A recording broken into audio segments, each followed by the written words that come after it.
Under a strong security operation, this morning, Deputy Sergio Torres Felix was transferred to another hospital located north of Culiacán to continue with the medical attention after the armed attack that occurred yesterday in the area of the Old Malecon of Culiacán. Gunmen linked to Los Chapitos have just opened fire on Torres Felix and fellow Citizens Movement legislator Elizabeth Rafaela Montoya Ojeda just blocks from the Sinaloa State Congress building. The assault left Torres Felix in critical condition with life-threatening injuries, while Montoya Ojeda sustained permanent disfigurement. Congressman Torres Felix was rushed to a private hospital as an emergency. While he remains hospitalized, we consider his condition delicate.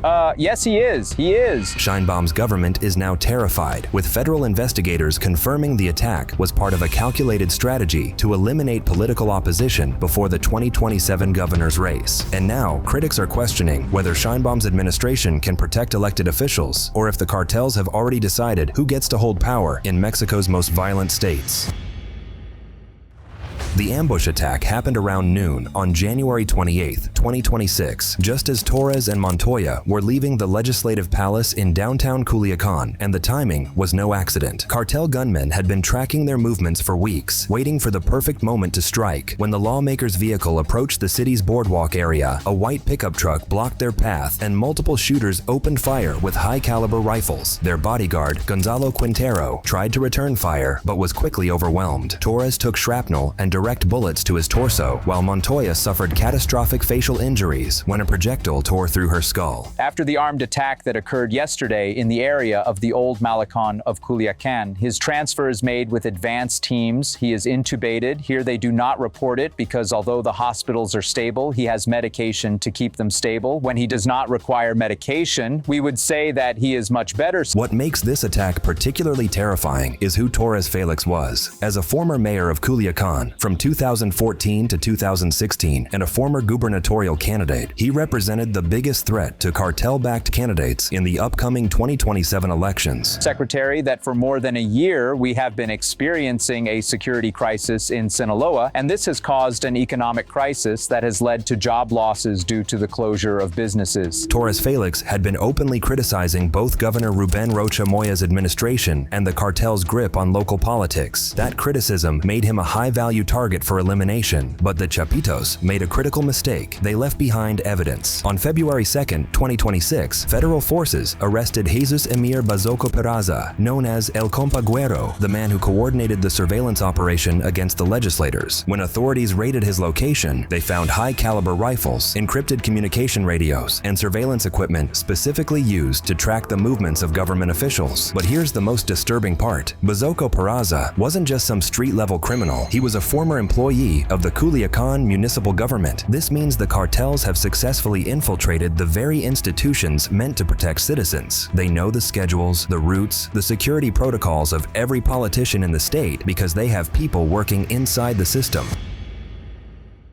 Now, to understand why the Chapitos are now openly assassinating government officials, you need to know about the war that's been tearing apart the Sinaloa cartel since September 2024. It all started when Ismael El Mayo Zambada, one of the cartel's founding leaders, was betrayed and handed over to U.S. authorities. That betrayal split the entire organization into two warring factions. On one side, you have Los Chapitos, led by El Chapo's sons. On the other side, you have La Mayiza, the loyalists fighting for El Mayo's family. And with that faction, Culiacán became the battlefield. By 2025, the violence reached levels the state had never seen before. The number of murders tripled compared to the previous year, reaching over 1,824 deaths. Entire communities like El Palmito were completely evacuated as gunfights raged through their streets. But the Chapitos didn't just fight the Mayiza faction. They formed a strategic alliance with the Jalisco New Generation Cartel, one of the most violent criminal organizations in Mexico, to crush their rivals. This war has fundamentally changed how cartels operate.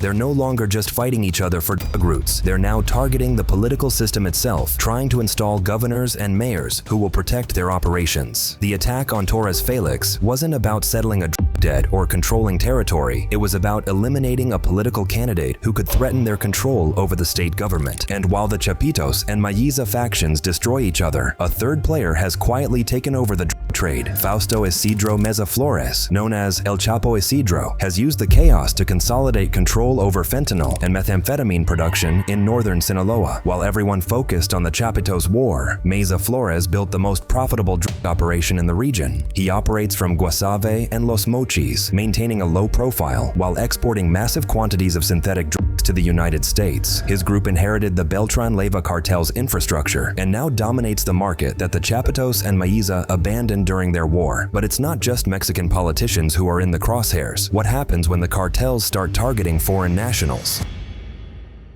On January 23, 2026, an armed unit linked to the same Chapitos cell kidnapped 10 employees from Vizsla Silver, a Canadian mining company operating in Concordia, Sinaloa. Breaking news to tell you about: a Canadian mining firm is reporting that 10 people have been taken from its project site in Concordia, Mexico.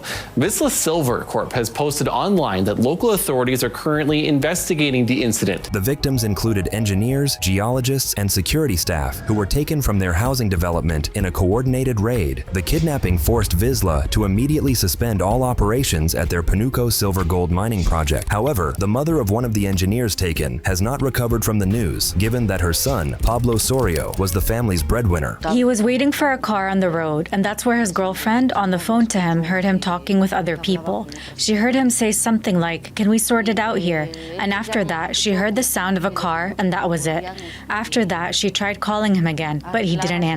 Concordia has recorded 79 missing persons and the displacement of 261 families, making it one of the most dangerous operating environments for international business in all of North America. For SHEINBAUM's administration, this creates a massive problem. If foreign companies cannot operate safely in Mexico, international investment will decline. This means insurance companies won't cover Mexican projects and capital will flee to safer countries. But the targeting of Canadian citizens gives foreign governments justification to demand military intervention or impose sanctions on Mexico if SHEINBAUM can't guarantee their safety. Now, with international investors fleeing and politicians being assassinated, how is President SHEINBAUM responding to this escalating crisis? SHEINBAUM's impossible position.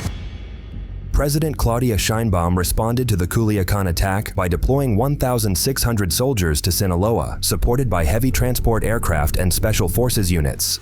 The Mexican government's deployed 1,600 troops to Sinaloa state, where 10 workers from a Canadian mining company have been abducted.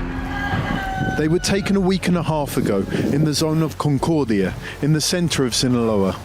Authorities have now found some. The military has arrested hundreds of people and seized improvised explosive devices in Sinaloa since the violence escalated. Sheinbaum publicly states that her government doesn't seek military confrontation, but the reality on the ground tells a different story. The state is heavily militarized, with federal troops patrolling the streets and checkpoints on every major road, yet the violence continues. Part of the problem is Sinaloa Governor Ruben Rocha Moya. He's been accused of having institutional ties to the Sinaloa cartel, specifically the Chapitos faction. Many believe Rocha Moya has been protecting cartel interests while publicly claiming to fight organized crime. Despite these accusations, Sheinbaum has consistently defended the governor, refusing to investigate or remove him. However, homicides in Sinaloa, including disappearances, femicides, and vehicle thefts, which cartels use to obtain the heavy-duty trucks needed for mounting weapons, have surged. The psychological impact on communities has been equally destructive. In Culiacán, the streets are empty after dark. Businesses operate at minimal capacity and social life has essentially stopped. The government keeps insisting that everything is normal, even ordering schools to reopen, despite ongoing gun battles in residential areas. But parents know better. They're keeping their children home because they understand that the state can no longer guarantee anyone's safety. And for politicians, the message from the January 28th attack is crystal clear. If you oppose the cartels, you will be hunted. So what does all this mean for Mexico's future?